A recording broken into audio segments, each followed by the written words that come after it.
Salut, je vais t'apprendre à calculer un taux d'évolution. Nous allons travailler sur l'énoncé suivant. Le prix du beurre est passé de 8 € en 2020 à 11 € en 2023. Et on doit calculer le taux d'évolution correspondant. Ton cours te donne la formule suivante. VA moins VD sur VD.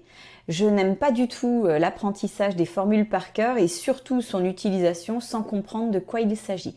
Donc je te propose de décortiquer le calcul pour qu'on puisse le comprendre ensemble. Tout d'abord, nous allons calculer l'augmentation en euros. Alors tu vois que le prix, il est passé de 8 € en 2020 à 11 € en 2023. Il y a donc bien eu une augmentation. L'augmentation, elle est de 11 moins 8 €, c'est-à-dire 3 €. Ça, c'est aussi ce que l'on appelle la variation absolue. Donc, mon prix a augmenté de 3 €. Maintenant, on va donner ce résultat en pourcentage. Un pourcentage, c'est un taux. Et on va donc regarder cette augmentation en euros par rapport à ce que l'on avait au départ. Et par rapport, je te rappelle que cela signifie que l'on fait une division. Donc, l'augmentation en euros, je te réécris le calcul, on avait dit c'est 11 moins 8. Par rapport, donc je vais diviser, à ce que l'on avait au départ, et ce que l'on avait au départ, c'est 8 €.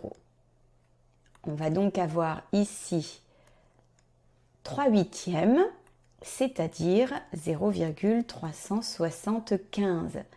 Alors pour donner le résultat en pourcentage, ça veut dire que je dois mettre ça sous la forme d'une fraction sur 100, c'est-à-dire ici 37,5. Regarde, j'ai décalé la virgule de 2 rangs ici. Et 37,5 sur 100, ça veut dire 37,5%. On vient ici en fait de calculer ce que l'on appelle la variation relative ou encore le taux d'évolution. Tu vois que notre résultat, il est positif, j'insiste, je te mets un signe plus, mais un taux d'évolution peut tout à fait être négatif. Je te propose maintenant un deuxième énoncé. Nous travaillons sur l'énoncé suivant. Le prix d'un pull est passé de 20 € à 12 € et on va faire maintenant le calcul en une fois de ce taux d'évolution, mais on va le détailler. Alors souviens-toi déjà, c'est un rapport.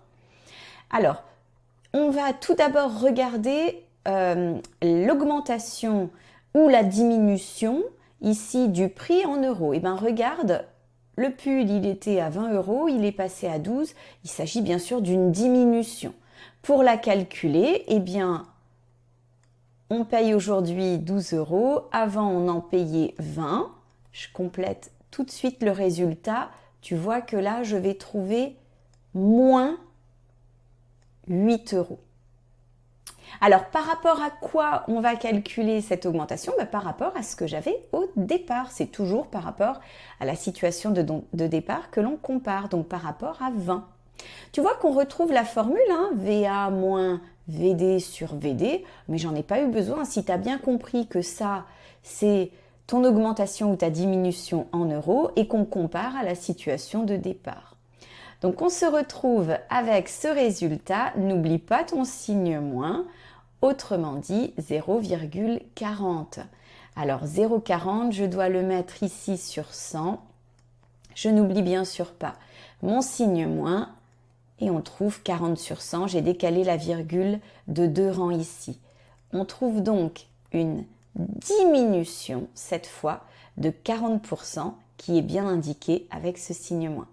Allez, à plus pour d'autres astuces.